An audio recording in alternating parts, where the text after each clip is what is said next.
నిన్న August 15, 2025 79th independence day celebrations దేశమంతా జరుపుకుంది.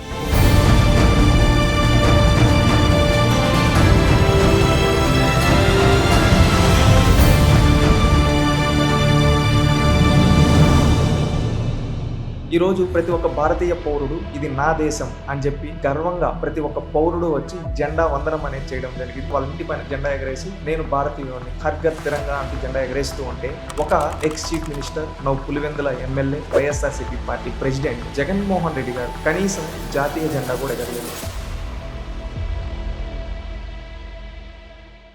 అందరికీ నమస్తే. నిన్న ఆగస్ట్ 15, 2025 ఇండిపెండెన్స్ డే సెలబ్రేషన్స్ దేశమంతా జరుపుకుంది. 79th independence day. కానీ ఇక్కడ మనం గమనించాల్సింది ఒకటి, దేశమంతా స్వాతంత్ర దినోత్సవ వేడుకలు జరుపుకుంటూ ఉంటే ఒక ఆంధ్రప్రదేశ్ రాష్ట్రంలో మాత్రం జగన్మోహన్ రెడ్డి గారు ఎవరైతే ఉన్నారో X chief minister now Pulivendula MLA YSRCP party president కనీసం జాతీయ జెండా కూడా ఎగరలేదు. కాంగ్రెస్ పార్టీ ప్రెసిడెంట్ షర్మిలా గారు జెండా ఎగరేశారు. ఎవరైతే బీజేపీ ప్రెసిడెంట్ మాధవ్ గారు ఉన్నారో ఆయన ఎగరేశారు.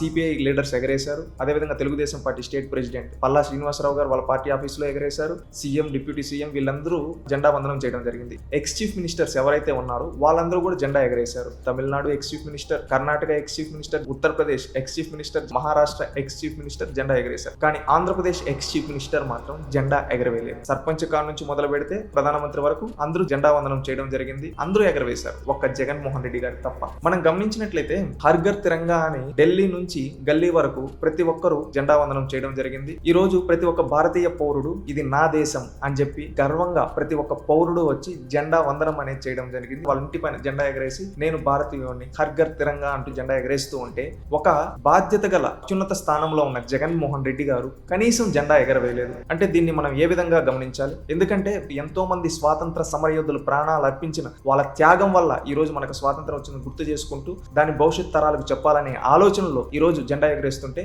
ఒక మాజీ ముఖ్యమంత్రి స్థానంలో ఒక రాజకీయ పార్టీ నడుపుతున్న వ్యక్తి, ప్రస్తుతం ఎమ్మెల్యేగా ఉన్న వ్యక్తి కనీసం జెండా వందనం చేయకుండా ఉండడం ఈ దేశ స్వాతంత్ర దినోత్సవాన్ని అవమానించినట్టు కాదా? ఒక్కసారి ఆలోచించండి. గతంలో జగన్మోహన్ రెడ్డి గారు ఒక సందర్భంలో జనగణమన కూడా సరిగ్గా పాడలేదు. అప్పుడు ఆయన పైన అది కేసు కూడా అయింది. వందే Mataram గేయాన్ని అందుకుంటా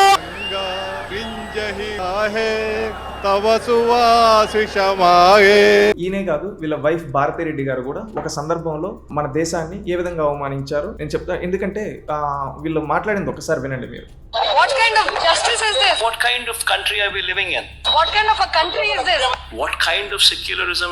What kind of a state is this? What kind of a secular country are we living in? అంటే వీళ్ళు అంత పెద్ద స్థానంలో ఉండి ఈ దేశ సార్వభౌమాధికారాన్ని వీళ్ళు ప్రశ్నిస్తూ ఉన్నారు, ఈ దేశాన్ని ప్రశ్నిస్తూ ఉన్నారు. ఇదేమి దేశం అని చెప్పి. ఇలాంటి వాళ్ళు ఈ దేశంలో ఉండడానికి అర్హత ఉందా? ఒక్కసారి ఆలోచించండి. వీళ్ళు ఈ దేశంలో ఎన్నో పదవులు అనుభవించారు. వీళ్ళ ఫ్యాక్టరీలు కావచ్చు, కంపెనీలు కావచ్చు, ఇక్కడ ఆదాయంతో బతుకుతూ ఈ రోజు కనీసం జాతీయ జెండాకి సెల్యూట్ చేయడానికి కూడా వీళ్ళకి మనసు రావడం లేదు. ఈయన అంటాడు, గత 2 రోజుల క్రితం ఒక మీటింగ్ లో చూశాను, ప్రెస్ మీట్ పెట్టి ప్రజాస్వామ్యం, విలువలు, రాజ్యాంగం చాలా పెద్ద పెద్ద మాటలు మాట్లాడారు. ఇదేనా జగన్మోహన్ రెడ్డి గారు? కనీసం ఒక పార్టీ అధ్యక్షుడిగా, ఒక మాజీ ముఖ్యమంత్రిగా, ఒక ఎమ్మెల్యేగా కనీసం స్వాతంత్ర దినోత్సవం రోజు జాతీయ జెండాకు వందనం చేయలేని మీరు ప్రజాస్వామ్యం పైన మీకు గౌరవం ఉందా? ఈ దేశం పైన మీకు గౌరవం ఉందా? మీరేంటంటే ఈ దేశంలో ఉండే వాళ్ళ పదవులు అనుభవించి మళ్ళీ ఏంటంటే ఈ దేశ సార్వభౌమాధికారాన్ని ప్రశ్నిస్తారు. ప్రతి ఒక్కరూ ఆలోచించండి, ఇలాంటి వ్యక్తి ఈ దేశంలో ఉండడానికి అర్హత ఉందా? ఒక్కసారి ప్రతి ఒక్కరు ఆలోచించాలి. ఎందుకంటే మన స్వాతంత్ర సమరయోధుల యొక్క త్యాగాన్ని దాన్ని ప్రతి ఒక్కరికి భవిష్యత్ తరాలకు ఇచ్చి మనకు స్ఫూర్తి పొంది ఈ దేశ అభివృద్ధి కోసం, రాష్ట్ర అభివృద్ధి కోసం మనం కృషి చేయాలి. కానీ ఒక బాధ్యత గల స్థానంలో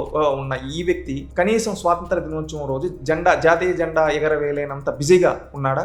ఒక్కసారి ఏం పని ఉంది ఇతనికి? ఒక్కసారి ఆలోచించండి. మళ్ళీ ఈయన ఏమంటాడు, నాకు ప్రతిపక్ష హోదా కావాలంటాడు, ముఖ్యమంత్రి కావాలంటాడు, నేను ఎన్నికలు గెలవంటాడు. కనీసం నైతిక విలువలు లేని ఇలాంటి వ్యక్తి ఈ దేశంలో ఉండడానికి కూడా అర్హత లేదు అని నా యొక్క ఉద్దేశం. ఎందుకంటే ఇలాంటి వ్యక్తులు పదవులు కావాలి, రాజభోగాలు అనుభవించాలి, కానీ ప్రజలకు ఏమి సేవ చేయరు. కనీసం మన జాతీయ జెండా అంటే కూడా అభిమానం లేదని ఈ రోజు తెలిసింది. ప్రతి ఒక్కరూ ఇలాంటి వ్యక్తిని దేశం నుంచి తరిగొట్టాలని నా అభిప్రాయం.